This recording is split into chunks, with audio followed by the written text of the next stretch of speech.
सातवीं strategy, media अक्सर जब भी कोई मुसलमान जो इस्लाम पे अमल नहीं कर रहा है और इस्लाम के खिलाफ बात करता है, मीडिया उसे हाईलाइट करती है। कोई मुसलमान जो मुसलमान नाम का है, इस्लाम से दूर है, लेकिन इस्लाम के खिलाफ लिखता है तो उसे हाईलाइट करती है। हमारे पास मिसाल है सलमान रश्दी और तस्लीमा नसरीन की। सलमान रश्दी को मीडिया ने इतना हाईलाइट किया, क्यों? क्योंकि वो नाम का मुसलमान था और उसने किताब लिखी थी सैटेनिक वर्सेस, इस्लाम के खिलाफ, मोहम्मद सल्लल्लाहु अलैहि वसल्लम के खिलाफ। मीडिया उसे इतना उछालती है कि वो बन जाता है मिलियनर, करोड़पति ओवरनाइट। सैटेनिक वर्सेस के पहले चंद लोग जानते थे। सलमान रश्दी को आज मीडिया ने इतना हीरो बना दिया कि वो करोड़पति, अरबोपति बन गया। क्यों? क्योंकि एक मुसलमान इस्लाम के खिलाफ किताब लिखा, मोहम्मद सल्लल्लाहु अलैहि वसल्लम के खिलाफ लिखा। रहता है यूके में। वो यूके चंद साल पहले, सलमान रश्दी किताब लिखने के पहले, एक अमेरिकन राइटर मार्गरेट थैचर जब प्राइम मिनिस्टर थी, उसके लिए 4 लेटर का वर्ड इस्तेमाल करता है, 4 लेटर का लफ्ज़। मैं वो अल्फाज को कह नहीं सकता हूँ क्योंकि मैं मुसलमान हूँ।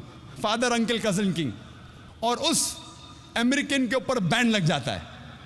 हमारी प्राइम मिनिस्टर को फादर, अंकल, कज़न, किंग कहता है, बैंड। कुछ वक्त के बाद सलमान रश्दी वही प्राइम मिनिस्टर को वही अल्फाज को एक्टिव करता है, father, uncle, cousin, king add कर जाता है, ING, और उसको अवार्ड देती है गवर्नमेंट। क्यों? क्योंकि उसने इस्लाम के खिलाफ लिखा। वही प्राइम मिनिस्टर मार्गरेट थैचर को वही बुक सैटेनिक वर्सेस में Salman Rushdie father, uncle, cousin, king और इंग कहता है कई बार। उसी प्राइम मिनिस्टर मार्गरेट थैचर को कहता है, लफ्ज़ इस्तेमाल नहीं कर सकता हूं मैं, कहता है फीमेल डॉग, कहता है कुत्ती, और उसे यूके गवर्नमेंट अवार्ड देती है, नाइटहुड। क्यों? क्योंकि उसी किताब में उसने मोहम्मद सल्लल्लाहु अलैहि वसल्लम के खिलाफ भी लिखा, उसने इस्लाम के खिलाफ लिखा। हमें मानना पड़ेगा, उस वक्त इस हिंदुस्तान के प्रधानमंत्री थे राजीव गांधी। राजीव गांधी पहले प्रधानमंत्री थे सारी दुनिया में जब मुसलमान उनके पास गए और बताए कि कितने चीज़ें खिलाफ लिखी इस्लाम की। अल्हम्दुलिल्लाह सुम्मा अल्हम्दुलिल्लाह, राजीव गांधी ने फौरन उस किताब को इंडिया में बैन कर दी। हक की बात हमें तस्लीम करना चाहिए, हमें मुबारकबाद देना चाहिए। इंडिया पहला मुल्क था जिसमें ये किताब बैन हुई। आज की गवर्नमेंट एक दूसरे मुसलमान को पकड़ती है जो इस्लाम के खिलाफ लिखती है, वो तस्लीमा नसरीन, और इस्लाम के खिलाफ किताब लिखती है लज्जा। ये गवर्नमेंट उसको शरण दे रही है, असाइलम।